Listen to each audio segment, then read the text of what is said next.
Cristo es la única roca inconmovible. Todo lo demás es arena. Hemos llegado a un punto de retorno, a un punto donde solo existe una opción: de regreso a la cruz.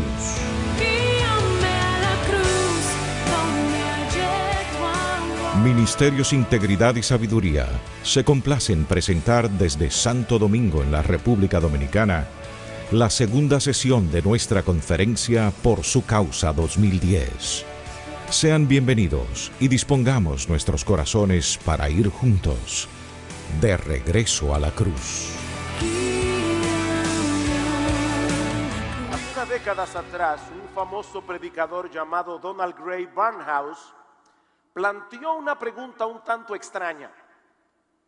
¿Cómo luciría una ciudad si el diablo tomara completo control sobre ella? Su respuesta fue sorprendente.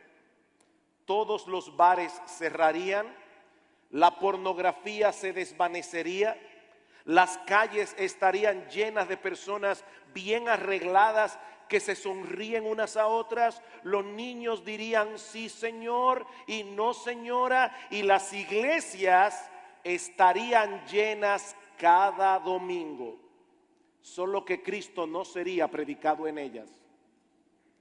Yo creo que el mensaje que Barnhouse quiere comunicar con esta inusual ilustración es muy evidente. El diablo estaría dispuesto a promover la moral y el decoro entre los hombres siempre y cuando eso los mantuviera alejados del mensaje del evangelio, cuyo centro es Cristo y este crucificado.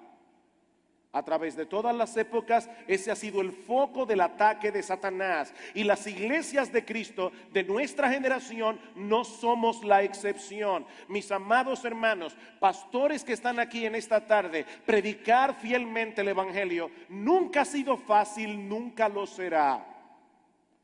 A través de los siglos, la iglesia de Cristo ha experimentado muchas veces persecución física, pero en muchas otras ocasiones la iglesia ha sido presionada para acotejar el mensaje, para acomodarlo a la cultura imperante. Y es precisamente acerca de ese aspecto que yo quiero hablarles en esta tarde a la luz de 1 Corintios, capítulo 1, versículos 18 al 25.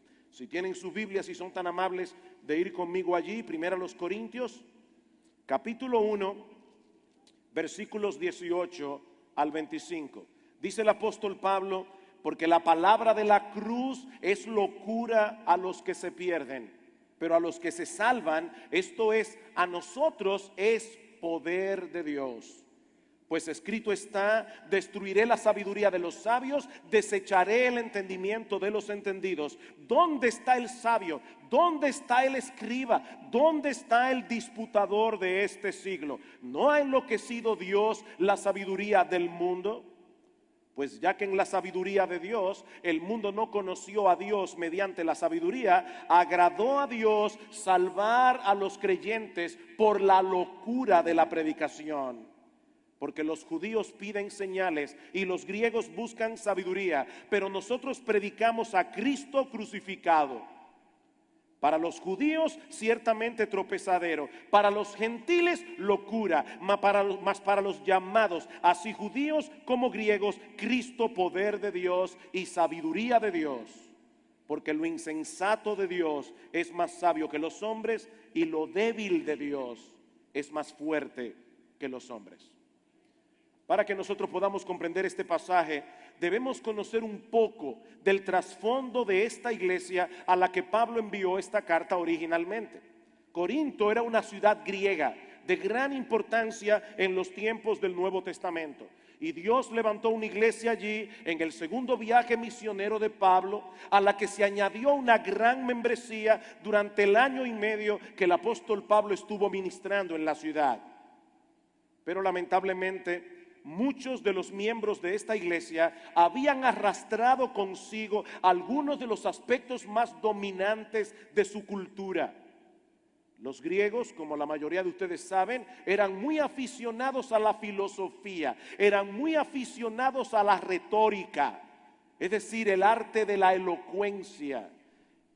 poder hablar y argumentar bien.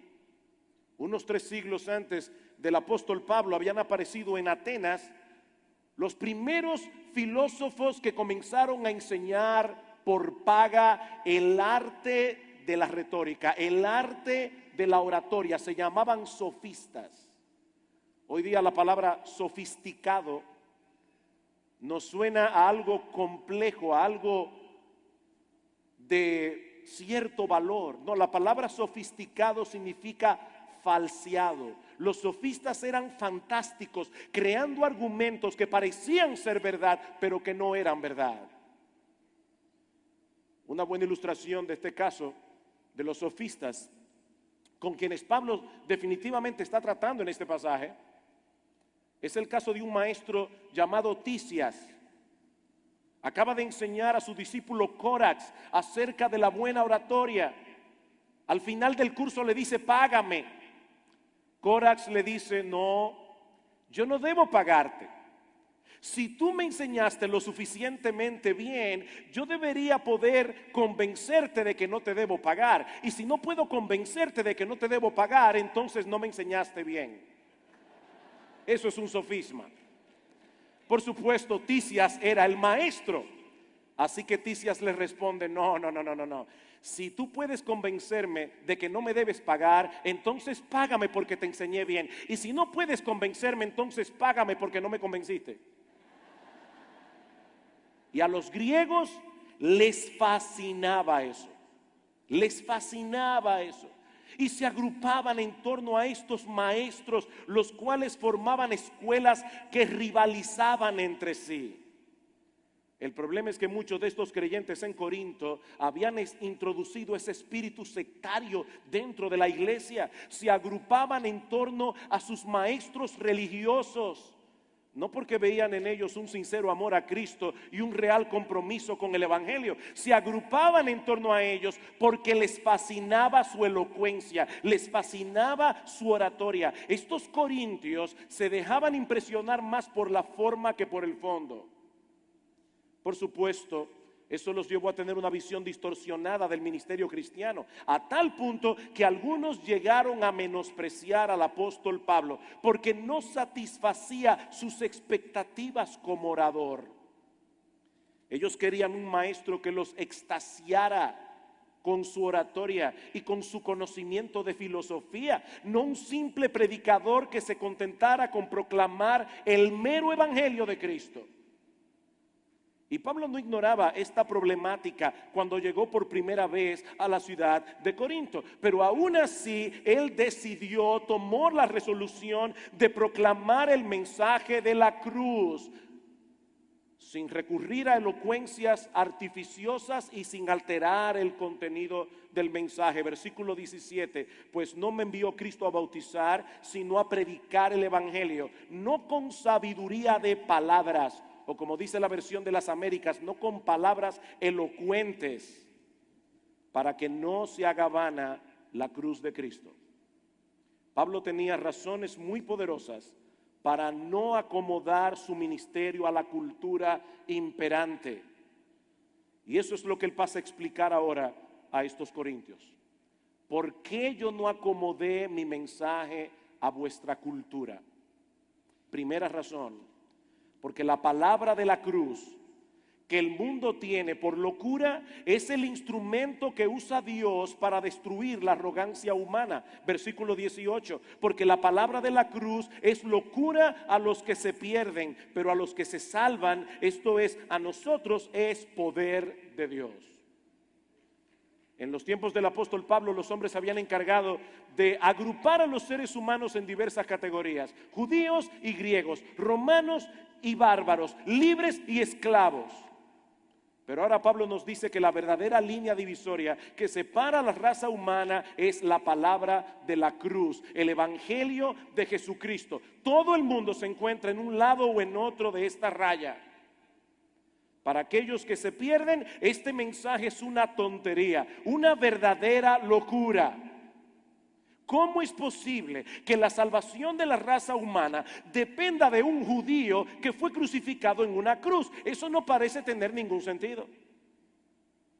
Pero eso que para los incrédulos no tiene ni pies ni cabeza, para aquellos que se salvan, dice Pablo, es poder de Dios. Ahora, noten algo interesante aquí. Este proceso de argumentación que Pablo está usando en el pasaje, de primera impresión nos parece un tanto extraño. Parecería más lógico que él dijera que ese mensaje de la cruz, que para el mundo es locura y necedad, para aquellos que se salvan es sabiduría de Dios. Ese contraste es más natural. De hecho, noten lo que dice en el versículo 25, porque lo insensato de Dios es más sabio que los hombres. Necedad, sabiduría. Pero eso no es lo que Pablo dice en el versículo 18. Pablo dice que esa palabra de la cruz, que para aquellos que se pierden es locura, para los que se salvan es poder de Dios. Poder de Dios. Recuerden que él está explicando su declaración del versículo 17. Y lo que Pablo está diciendo aquí es que él no trató de ganarse a los corintios con filosofías humanas. Él no trató de ganarse a los corintios usando una oratoria fascinante. ¿Saben por qué? Porque él no quería que el evangelio perdiera su poder. Él no quería que el evangelio perdiera su eficacia. Pablo no cayó en la trampa de sustituir el mensaje del evangelio por un discurso ingenioso, porque él sabía que los corintios no necesitaban más filosofía. Él sabía que los corintios no necesitaban más retórica. Ellos necesitaban que se les anunciara con toda sencillez y con toda claridad la obra de salvación que Dios había llevado a cabo a través de la encarnación y muerte de nuestro Señor Jesucristo. Pablo quería dejar bien claro que su mensaje no consistía en otro sistema filosófico superior a los demás. No, él estaba anunciando un plan de redención que, como vimos en la hora pasada cuando Miguel estaba predicando, es un plan de redención que fue diseñado en la eternidad en la mente de Dios. Un plan de redención que ninguna mente humana hubiese podido concebir ni descubrir por sí misma. Yo creo que a todos nos es obvio que la capacidad intelectual y el ingenio del hombre es sorprendente. Yo vivo en pleno siglo XXI y honestamente hay muchas cosas que yo no entiendo. Es sorprendente cómo uno puede ver en el mismo instante que se está jugando un juego de tenis en Australia, tú lo puedes ver en tu casa tranquilamente. No traten de explicármelo, yo lo veo pero no lo entiendo.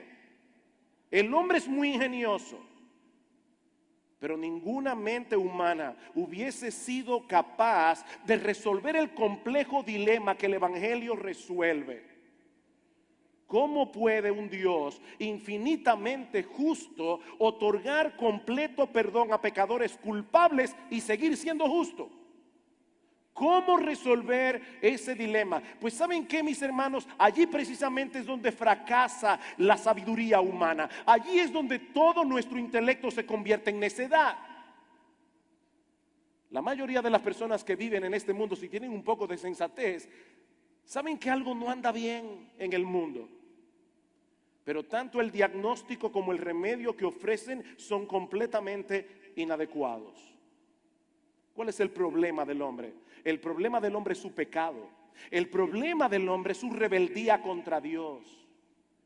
Todos nosotros hemos violado la ley moral de Dios en incontables ocasiones y algún día nos presentaremos delante de su tribunal, donde el juez de toda la tierra juzgará al mundo con justicia. Esa es la mala noticia que sirve de trasfondo al mensaje del evangelio. Sin esa mala noticia, el evangelio no tiene sentido.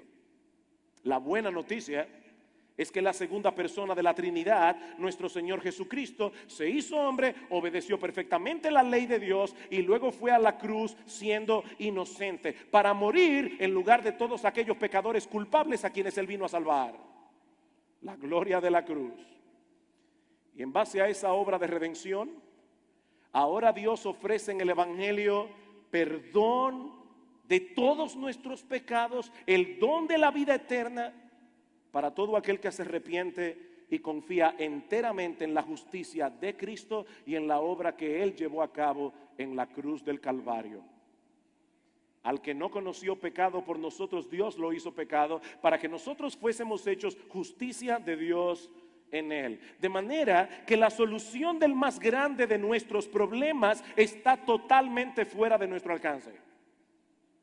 No podemos librarnos por nosotros mismos de la esclavitud del pecado. No hay manera en que nosotros podamos borrar nuestras transgresiones contra la ley moral de Dios y reconciliarnos con Él. No hay manera.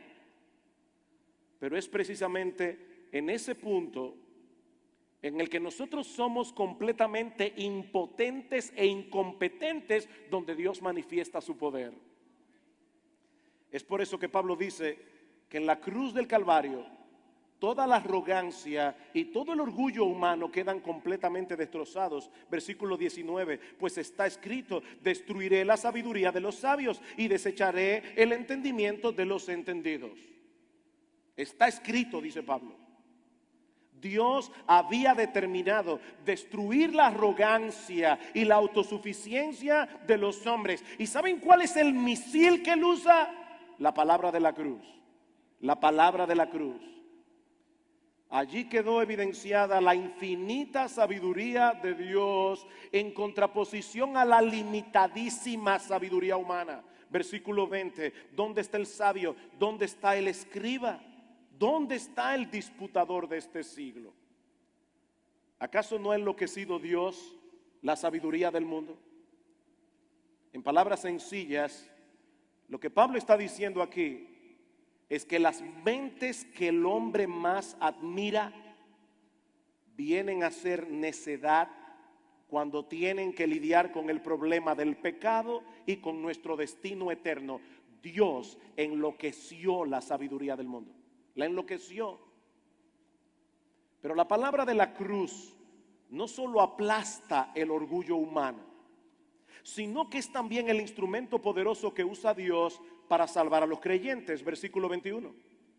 Pues ya que en la sabiduría de Dios el mundo no conoció a Dios mediante la sabiduría, agradó a Dios salvar a los creyentes por la locura de la predicación.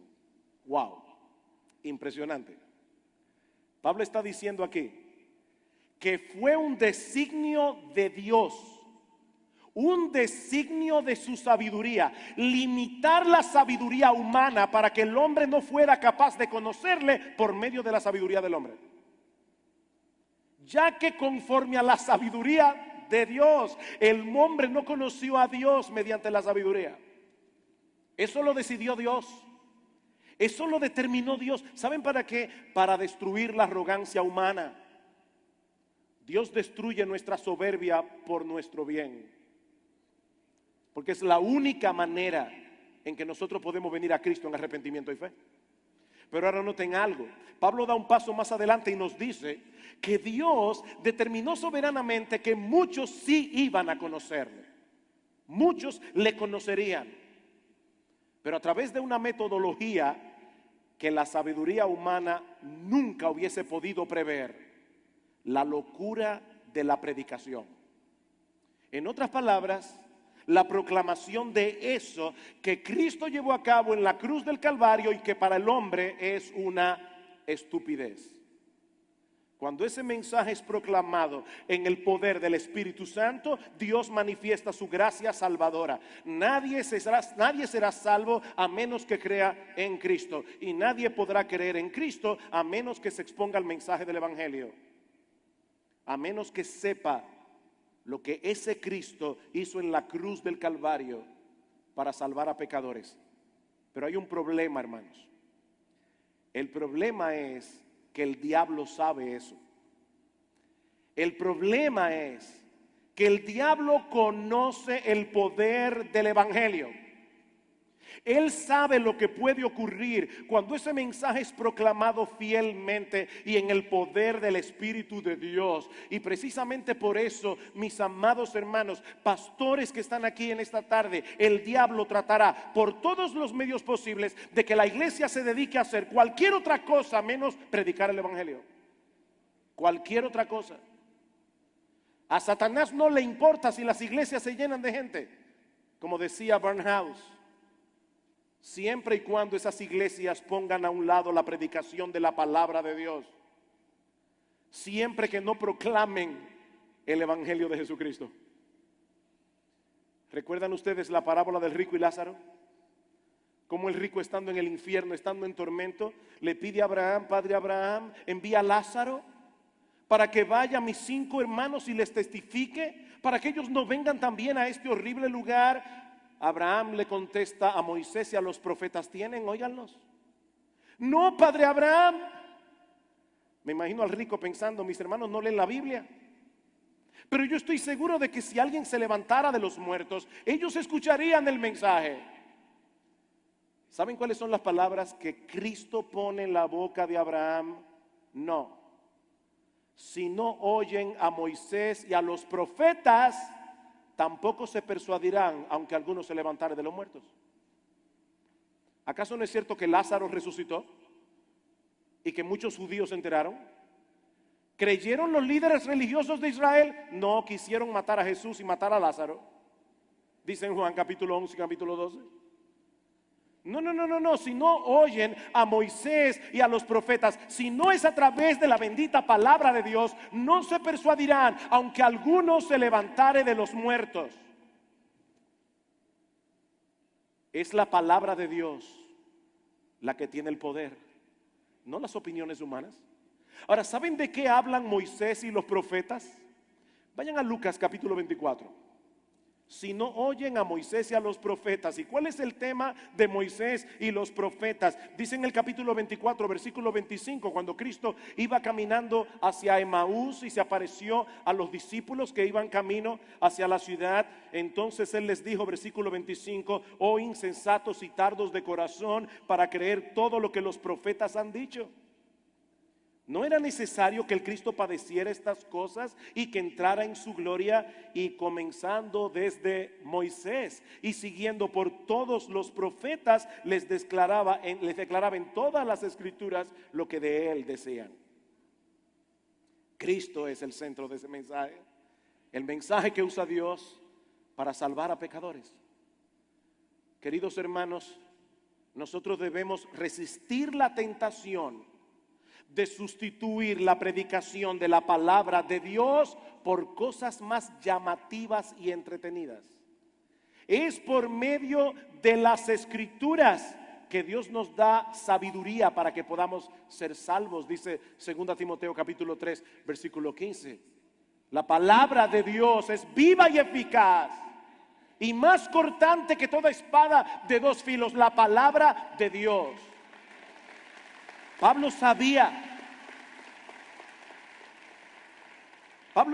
cuando fue a Corinto que su predicación no iba a ser potable para muchos, pero aún así ni alteró el mensaje ni cambió la metodología. Versículo 22: porque los judíos piden señales y los griegos buscan sabiduría, pero nosotros predicamos a Cristo crucificado, para los judíos ciertamente tropezadero, para los gentiles locura. Leyendo este pasaje en esta semana, me vino a la mente el texto de Eclesiastés. Definitivamente no hay nada nuevo debajo del sol.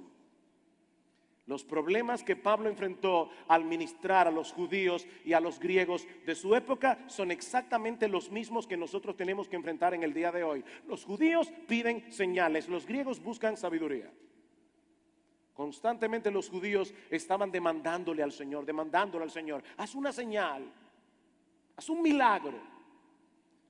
Cristo les dijo en Mateo 12:39, la generación mala y adúltera demanda señal. Ahora, todos nosotros sabemos que Jesucristo hizo muchos milagros, pero Cristo no aceptó ser manipulado ni rebajado a la posición de un simple milagrero que hace unos cuantos trucos espectaculares para que la gente crea en Él. Eso no solo hubiera distorsionado la naturaleza de su obra, eso hubiera colocado al pecador en una posición de superioridad con respecto a Cristo. Muéstrame alguna de tus obras para que yo pueda evaluarte y ver si tú eres digno de confianza. Señor, yo te seguiré si salvas a mi hijo. Señor, te seguiré si puedes recomponer mi matrimonio. Solo te pido, Señor, que me proveas un mejor trabajo, una mejor casa, un mejor sueldo, un mejor marido, cualquier cosa. Yo quiero ver tu poder.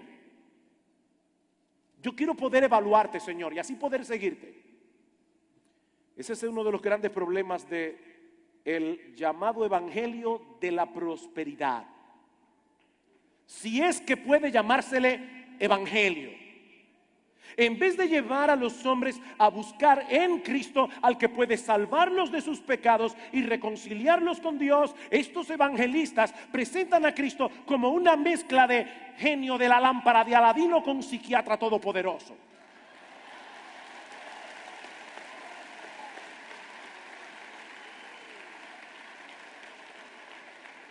Mis hermanos, Cristo no necesita aditamentos para ser precioso.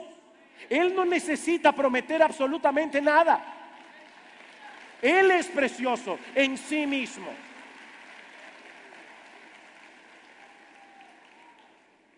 Como veíamos en un texto no sé si fue en la sesión pasada, Cristo es la perla de gran precio. Y sabes que si tú estás aquí sin Cristo, por esa perla vale la pena perderlo todo, absolutamente todo, solo para conocerlo a Él. Dice el salmista en el Salmo 73, en cuanto a mí, el acercarme a Dios es el bien. El acercarme a Dios, simplemente. Y el apóstol Pablo dice en Filipenses capítulo 3, pero cuantas cosas eran para mí ganancias, las he estimado como pérdidas por amor de Cristo. Y ciertamente aún, dice Pablo, unos 30 años después de su conversión, unos 30 años después de su encuentro con Cristo en el camino a Damasco, aún estimo todas las cosas como pérdidas por la excelencia del conocimiento de Cristo Jesús mi Señor, por amor del cual lo he perdido todo y lo tengo por basura, por basura. No hay nada más excelente que conocer a Cristo con dinero o sin dinero, con salud o sin salud, sea que tengas un buen matrimonio o escúchame bien, o sea que tu cónyuge incrédulo te abandone porque no quiere vivir con una creyente. Cristo sigue siendo glorioso como quiera. Los judíos demandaban señales, los griegos sabiduría. Sabiduría. Yo no tengo problemas en creer en Dios, siempre y cuando Él se amolde a lo que mi entendimiento juzga como razonable. No, entonces tú no estás creyendo en Dios, tú estás creyendo en tu razón, tú estás creyendo en tu intelecto. ¿Saben una cosa? A final de cuentas, el problema de los judíos y el problema de los griegos eran muy similares entre sí. Dios tiene que encajar con mis expectativas. Dios tiene que doblegarse ante mis demandas. Pero mi amigo, Dios es Dios. Él no puede ser domesticado. Nosotros servimos a un Dios que no puede ser domesticado por el hombre. Él diseñó un plan de salvación. Él estableció la metodología para que esa salvación viniera a ser eficaz en el corazón de los hombres. La locura de la predicación. La locura de la predicación. Versículo 22, otra vez. Dice Pablo, porque los judíos piden señales, los griegos buscan sabiduría, pero nosotros predicamos a Cristo crucificado. Para los judíos, ciertamente tropezadero, para los gentiles, locura. En la mentalidad judía, un crucificado era un hombre maldito de Dios. Dice en Deuteronomio capítulo 21, versículo 23, maldito todo aquel que es colgado en un madero. Cuando Pablo predicaba a Cristo crucificado, los judíos de la ciudad de Corinto pensaban dentro de sí, ¿cómo se atreve este hombre a decir que el Mesías que nos fue profetizado en el Antiguo Testamento murió en una cruz? Y si para ellos el evangelio era un tropiezo, para los griegos y para los romanos era una soberbia estupidez. Los romanos reservaban la muerte de cruz para los criminales y para los esclavos. Y tú dices, Pablo, que el Salvador del mundo es un judío que fue condenado a morir en una cruz por un procurador romano. Jamás en mi vida había oído semejante estupidez. Pero eso que era un tropiezo para los judíos y una estupidez para los griegos, no era otra cosa que la mayor manifestación del poder y de la sabiduría de Dios. Versículo 24, mas para los llamados, así judíos como griegos, Cristo, poder de Dios y sabiduría de Dios. ¿Saben por qué Pablo predicaba el evangelio? Aún conociendo de antemano las reacciones adversas del mundo incrédulo. Por favor, no se olviden que Pablo era judío. Pablo pertenecía a ese grupo de personas para quienes la cruz era un tropiezo. Pablo sabía eso. Pero él sabía ahora que el llamado eficaz de Dios vence la obstinación humana para los llamados. Y él sabe que Dios hace eso a través de la predicación del evangelio. Los judíos querían una exhibición de poder, los griegos buscaban sabiduría. Lo que ellos ignoraban es que ambas cosas se encuentran en Cristo en grado infinito, pero Dios tiene que abrirnos los ojos para verlo. Escuchen cómo Pablo lo planteó en 2 Corintios capítulo 4, versículo 3. Si nuestro evangelio está encubierto, entre los que se pierden está encubierto, en los cuales el Dios de este siglo cegó el entendimiento de los incrédulos para que no les resplandezca la luz del evangelio de la gloria de Cristo, el cual es la imagen de Dios. El hombre está ciego, dice Pablo, no puede ver la gloria de Dios, no puede ver la hermosura de Cristo. Lo extraño es que Pablo dice ahora, sin embargo, nosotros como quiera predicamos la palabra. Y alguien puede decirle, Pablo, yo no te entiendo. Tú acabas de decir que el hombre está ciego. Tú acabas de decir que el hombre está muerto. Tú acabas de decir que el diablo ha cegado el entendimiento de los incrédulos para que ellos no puedan ver la gloria de Cristo. ¿Para qué predicas entonces? Escuchen la respuesta de Pablo. Versículo 6. Porque Dios, que mandó que de las tinieblas resplandeciese la luz, es el que resplandeció en nuestros corazones para iluminación del conocimiento de la gloria de Dios en la faz de Jesucristo. En otras palabras, Pablo está diciendo, así como Dios en la creación dijo sea la luz, y la luz fue hecha cuando el evangelio está siendo predicado, Dios viene y a las personas que están allí, a quienes Dios ha elegido para salvación, Dios les dice sea la luz, y de repente ven lo que ellos nunca en su vida habían visto.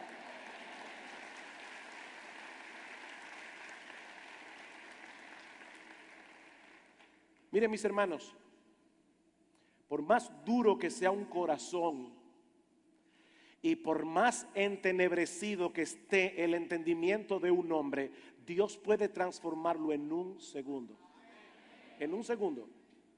Y Él ha prometido hacerlo a través de la locura de la predicación. Yo recuerdo la primera vez que fui a un estudio bíblico. Me gustó el grupo. Lo primero que me llamó la atención es que eran cristianos y no eran estúpidos. Eso para mí en ese momento era extrañísimo. Y yo les dije antes de irme, voy a seguir viniendo, pero que conste, yo nunca me voy a convertir.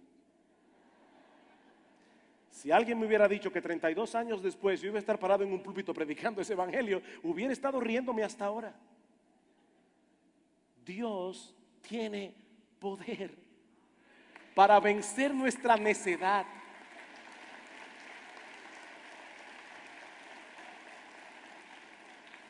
Pablo lo explica en el versículo 25. Porque lo insensato de Dios es más sabio que los hombres, y lo débil de Dios es más fuerte que los hombres.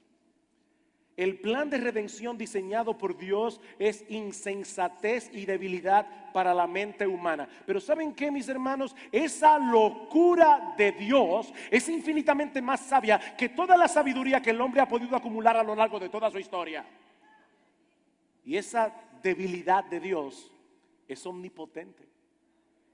Esa debilidad de Dios puede abrirle los ojos a los ciegos y puede darle vida a los muertos.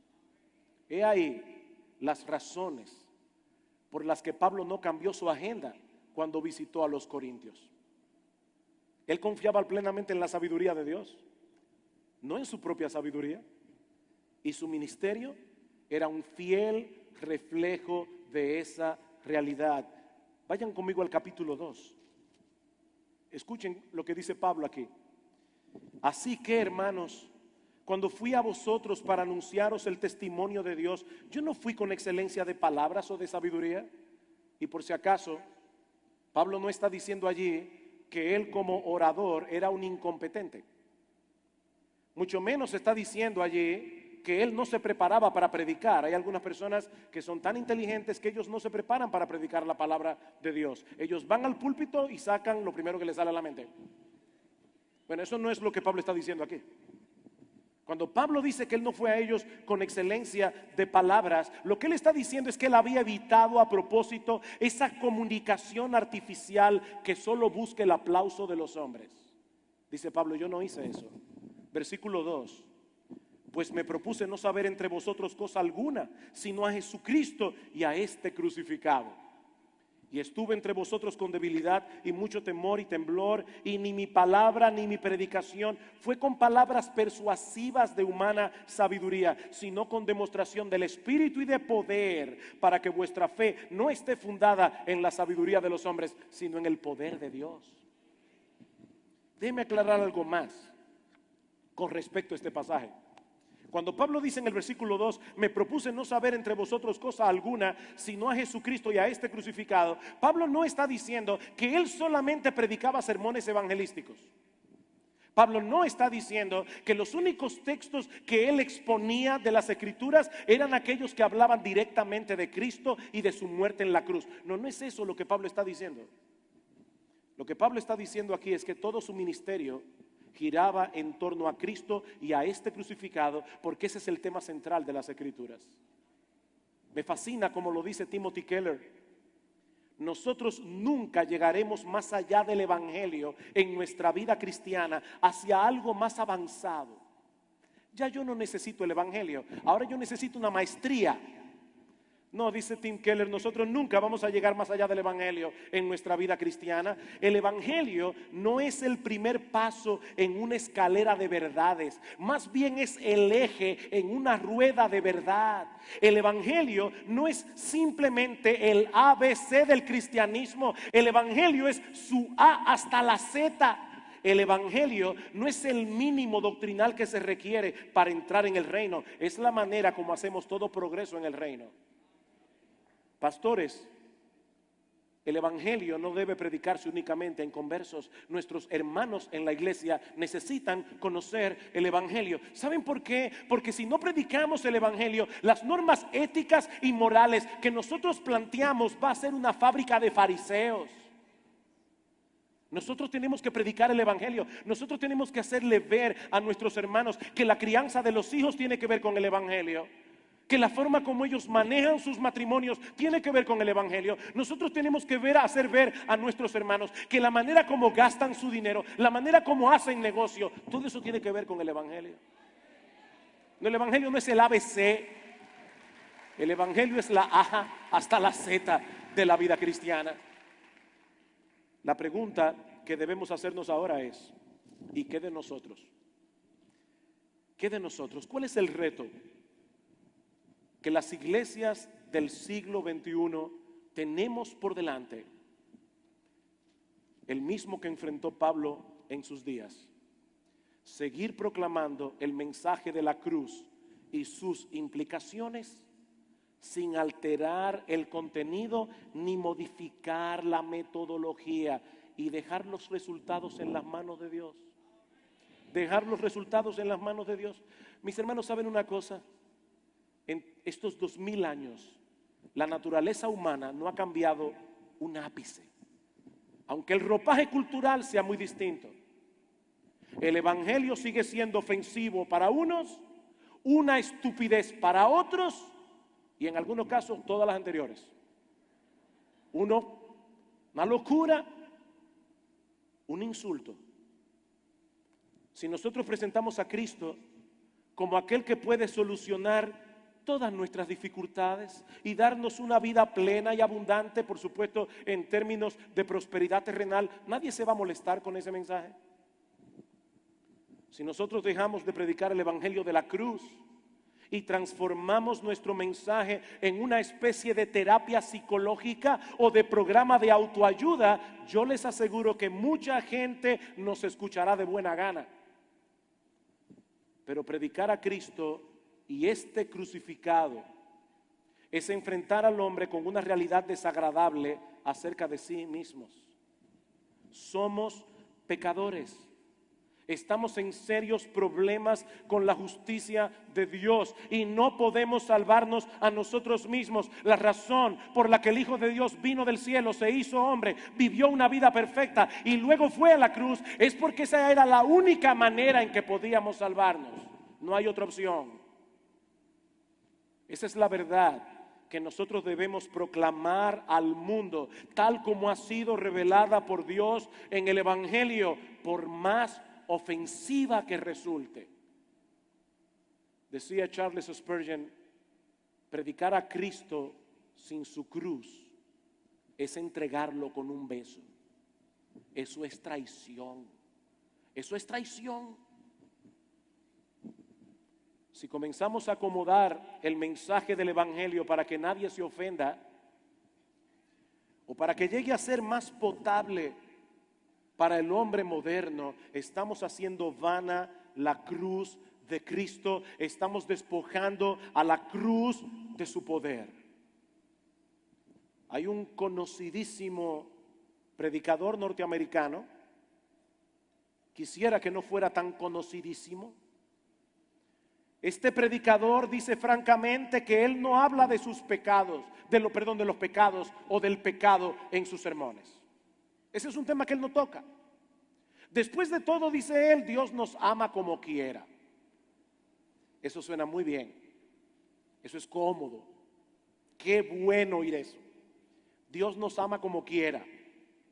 El único pecado, según este predicador, es el que cometemos contra nosotros mismos al no poder alcanzar el enorme potencial que Dios ha puesto dentro de nosotros. Wow. Mis hermanos, eso no es el evangelio. Eso no es el evangelio. El evangelio es la gloriosa noticia de la obra que Dios hizo en Jesucristo a favor de criaturas rebeldes para poder otorgarles gratuitamente el perdón de todos los pecados y el don de la vida eterna. Y por supuesto, si nosotros nos mantenemos apegados a ese mensaje, difícilmente seremos seducidos a modificar la metodología de entregarlo. Yo decía al principio, ¿cuál es el reto? Seguir haciendo lo que la Iglesia de Cristo ha estado haciendo durante 2000 años sin alterar en contenido ni modificar la metodología. Sin alterar el contenido, sin modificar la metodología. Alguien decía con mucha razón que el mensaje determina el medio de entregarlo. ¿Y cuál es el mensaje? El mensaje es una buena noticia. Una buena noticia que debe ser proclamado a oído de todos los hombres, porque la fe viene por el oír y el oír por la palabra de Dios. Decía Pablo escribiendo a los Colosenses, yo le doy gracias a Dios por el amor que ustedes tienen entre sí, por la fe que tienen en Cristo, a causa de la esperanza que os está guardada en los cielos, por el evangelio, por la palabra del evangelio que habéis oído. Por la palabra del evangelio que habéis oído. El evangelio es un reporte que debe ser oído.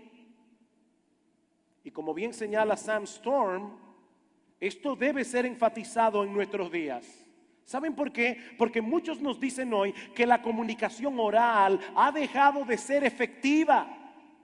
El mero hecho de escuchar el evangelio ya no funciona, dicen estos expertos. Debemos hacer uso de una experiencia sensorial más plena para captar la atención de los hombres. Consecuentemente, dice Sam Storm, el videoclip ha reemplazado el sermón expositivo, el teatro ha reemplazado la enseñanza y el entretenimiento ha reemplazado la exégesis. Qué terrible. ¡Qué terrible! Mis hermanos, en la misma medida en que nosotros pongamos a un lado la centralidad de la exposición bíblica en nuestras iglesias y convirtamos nuestros cultos de adoración en salas de espectáculo, en esa misma medida perderemos nuestra eficacia como sal y luz del mundo. Es la palabra de Dios la que debe ocupar el lugar central. Sí, nosotros podemos integrar a nuestros ministerios un montón de actividades, un montón de programas interesantes. Podemos dedicarnos a tratar de suplir todas esas necesidades que el hombre siente como necesidad, una mejor autoestima, una vida feliz y dichosa, en términos temporales, por supuesto. Pero ninguna de esas cosas podrá ser en el corazón de los hombres lo que solo la palabra de Dios puede hacer. Si lo que queremos es llenar los bancos de nuestras iglesias y ser ministros populares, bueno, los mercadólogos del mundo tienen mucho que enseñarnos. Pero si queremos ver gente verdaderamente convertida y dando fruto para la gloria de Dios, entonces tenemos que resistir la tentación y volver a colocar la predicación de la palabra de Dios en el lugar central que le corresponde. Recuerden, si no oyen a Moisés y a los profetas, tampoco se persuadirán, aunque alguno se levantare de los muertos. Quisiera leer 2 Timoteo capítulo 4. Yo les ruego a los pastores que están aquí que piensen en este texto como un mensaje de Dios, particularmente para ti. ¿Qué le dice Pablo a Timoteo, su hijo en la fe?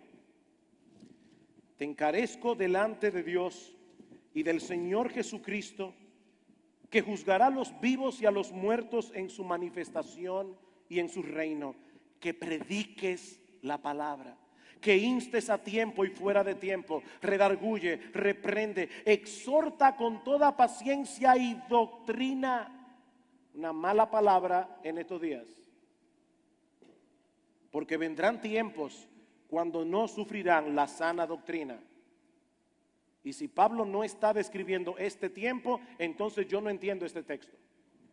Vendrán tiempos, hermanos, cuando no sufrirán la sana doctrina, sino que teniendo comezón de oír, se amontonarán maestros conforme a sus propias concupiscencias. Ellos van a diseñar un mensaje del evangelio conforme a lo que ellos quieren oír. Y apartarán de la verdad el oído y se volverán a las fábulas. Pero tú, Timoteo, sé sobrio en todo, soporta las aflicciones, haz obra de evangelista, cumple tu ministerio. Y amado pastor, el ministerio al que Dios nos ha llamado y al que debemos cumplir es predicar fielmente la palabra de Dios. Queridos hermanos, conozcamos cada vez mejor el evangelio, vivamos el evangelio y prediquemos el evangelio. Eso no es lo que el mundo quiere oír, pero eso es lo que el mundo necesita y es lo que Dios ha prometido usar para traer a los hombres de las tinieblas a la luz. Pero no quiero terminar sin traer unas breves palabras, muy breves, a aquellos que están aquí sin Cristo. El evangelio ha sido explicado. Y ese evangelio dice, mi amigo, que tú eres una persona necesitada. Tú eres una persona necesitada. Tu mayor necesidad no es tener una mejor autoestima. Tu mayor necesidad no es una vida cómoda y abundante. Tu mayor necesidad no es ser famoso y popular. Mira los artistas de Hollywood. Ellos tienen todo eso y son unos desgraciados. No, esa no es tu mayor necesidad. Tú necesitas el perdón de tus pecados. Tú necesitas reconciliarte con Dios. Y la única provisión que Dios ha hecho para que el hombre pueda ser perdonado y ser reconciliado con Él es el Cristo que murió en una cruz para salvar a pecadores. Mi amigo, ven a Cristo. Ven a Cristo ahora que puedes. La puerta de la salvación está abierta para ti de par en par. Allí donde estás sentado, allí donde estás, Pídele a Dios que tenga misericordia de ti. Pídele que perdone tus pecados. Pídele que transforme tu corazón. Pídele a Dios que aplique en tu vida la sangre de Cristo. Pídele que te ayude a divorciarte de tu vida de pecado. Ahí está Cristo. Y Él dice que Él no va a echar fuera a nadie que venga a Él arrepentido. Que Dios tenga misericordia de ti. Vamos a orar. Padre bueno, nosotros queremos darte muchas gracias por habernos dado en esta tarde la oportunidad de predicar una vez más el Evangelio. Gracias por Jesucristo. Gracias por el perdón de nuestros pecados. Gracias por el don de la vida eterna en Él.